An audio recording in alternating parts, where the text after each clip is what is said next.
J'ai eu à subir un accident de travail, un AVC en l'occurrence, au sortir d'une chambre froide. J'ai été évacué en Chine à mes propres frais, mais je me suis vu couper mon salaire sur le lit de l'hôpital. Qu'est-ce qui se passe au Gabon avec les licenciements abusifs? Est-ce devenu un système? Est-ce devenu une habitude pour les employeurs, que ce soit les entreprises privées ou même le secteur public, de pouvoir licencier de façon abusive les employés sur le territoire gabonais? Après vous avoir parlé la dernière fois d'un licenciement abusif qui a frappé le secteur de l'alimentation générale, notamment avec les employés de Seka Gadis, aujourd'hui nous parlons d'un licenciement abusif qui concerne les employés, cette fois-ci, de la Gaza. Qu'est-ce qu'il se passe? Est-ce que l'inspection du travail fait-elle vraiment son travail comme il se doit? Est-ce que les entreprises comprennent vraiment l'importance d'une responsabilité sociale? Bref, dans cette vidéo, nous voulons parler des droits du travailleur, nous voulons également parler des droits de façon générale sur le territoire gabonais. Bienvenue sur Ivano Gomez TV. Ici, on parle d'actualité, de politique, on parle de business, on parle de toutes les thématiques qui te permettent de comprendre le Gabon en profondeur. Alors, si tu es nouveau sur la chaîne, tu t'abonnes, tu likes, tu partages, mais surtout le plus important, c'est que tu nous donnes ton point de vue en ce qui concerne ce contenu.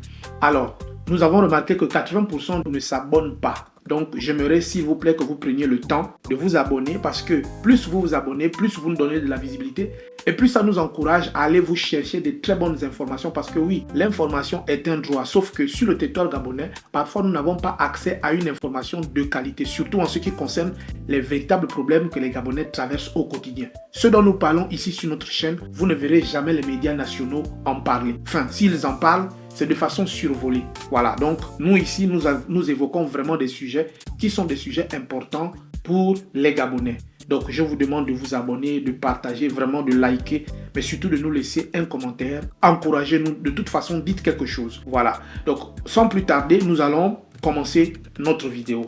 Avant d'en venir à tout ce qui concerne les analyses que nous allons faire après, j'aimerais déjà pouvoir vous proposer quelques extraits des employés de la Gaza qui ont été licenciés et les raisons pour lesquelles ils ont été licenciés.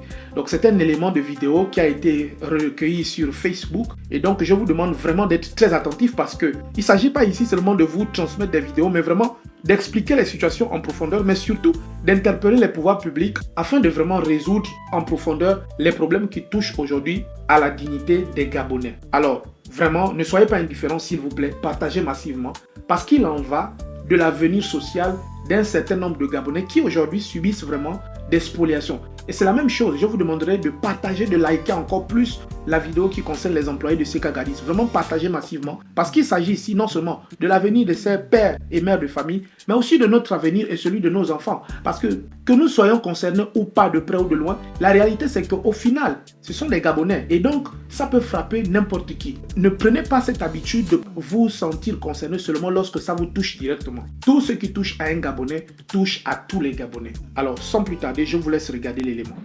J'ai eu à subir un accident de travail, un AVC en l'occurrence, au sortir d'une chambre froide. Après mon AVC, la Gaza ne m'a pas soutenu, n'a pas pris en charge mes soins malgré des courriers que j'ai pu leur adresser. En plus de cela, pour avoir participé à un mouvement de grève, j'ai été licencié abusivement. En tant que délégué syndical, j'ai le devoir de défendre le droit des travailleurs, le droit des syndiqués.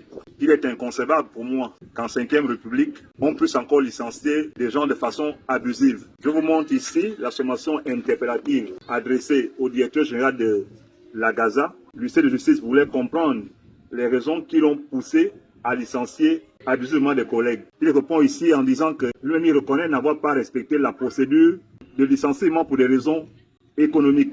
Il reconnaît ici que après avoir licencié des collègues, il a eu à recruter 4 autres agents qu'il a mis en CDI, dont 2 lui ont été proposés par le président du conseil d'administration de la Gaza. Sachant que des collègues qui ont fait toute leur classe sont aujourd'hui à la maison. Moi-même, Simon Edan Ondor, délégué syndical, j'ai subi la foudre du directeur général, au point où je suis tombé malade. J'ai été évacué en Chine à mes propres frais, mais je me suis vu couper mon salaire sur le lit de l'hôpital.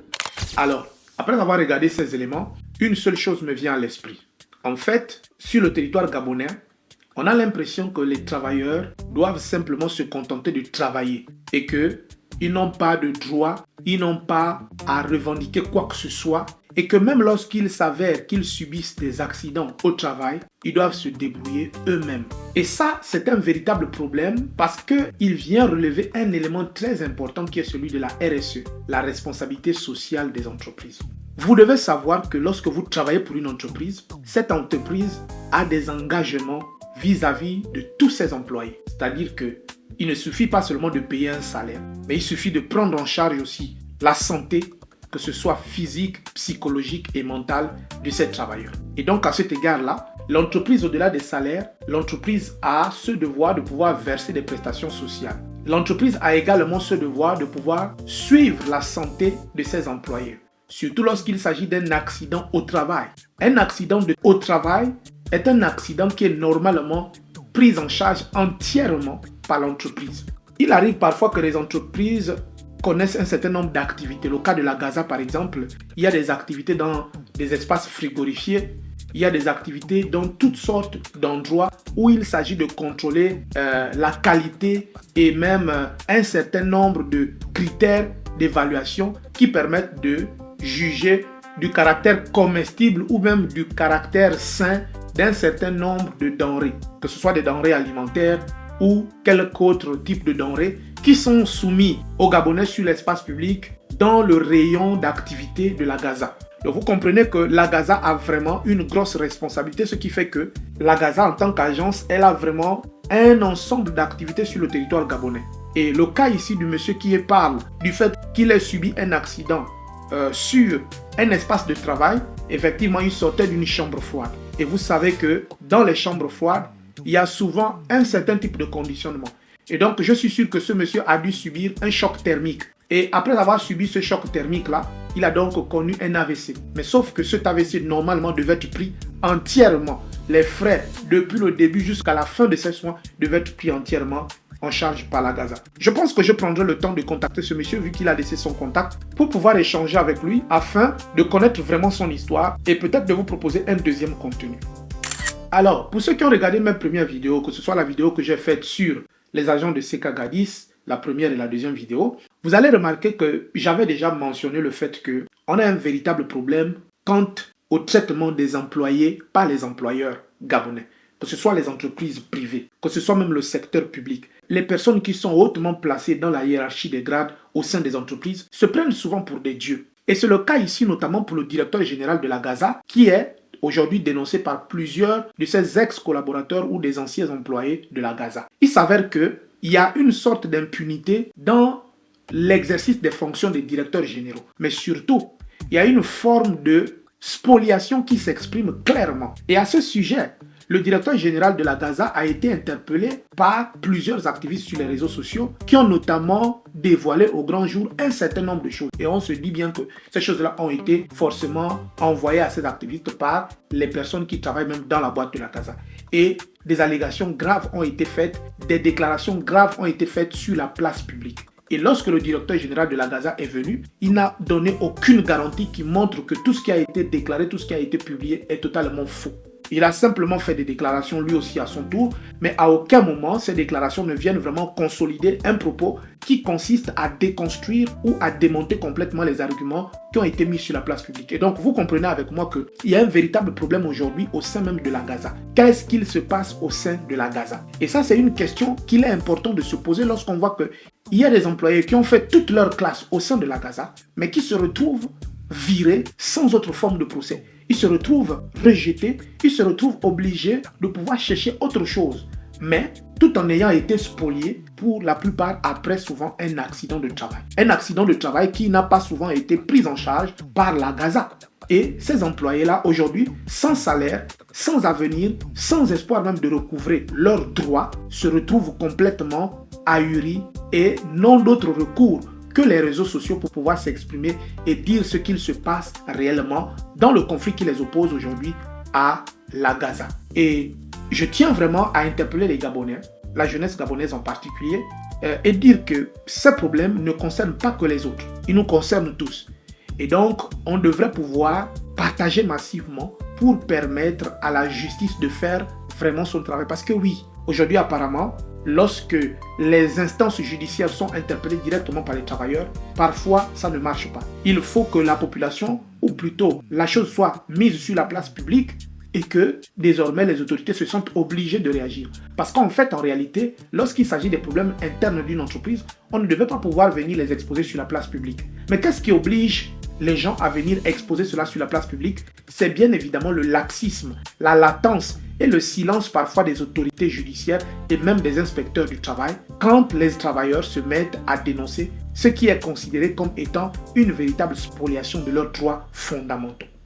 Je tiens à préciser que ce qui se passe aujourd'hui à la Gaza est une véritable catastrophe. C'est-à-dire, on voit clairement qu'un directeur général, ou plutôt même les dirigeants d'une entreprise ou d'une société ou même d'une agence, se permettent de licencier des collaborateurs qui ont fait toute leur classe à la Gaza. C'est-à-dire, ils sont passés par des stages, ensuite ils ont obtenu un CDD et par après ils ont obtenu un CDI. Ces personnes sont un beau matin licenciées, sans indemnisation conséquente, sans prendre en considération tout le parcours qu'ils ont fait et parfois même sans prendre en considération les principes même qui régissent le recrutement au sein de ces agences ou de ces sociétés-là. Et ça, aujourd'hui, c'est devenu complètement quelque chose de banal au Gabon. Les entreprises, les sociétés ou même les agences publiques se permettent de licencier, se permettent de débaucher, se permettent parfois de traiter de la façon la plus avilissante les travailleurs.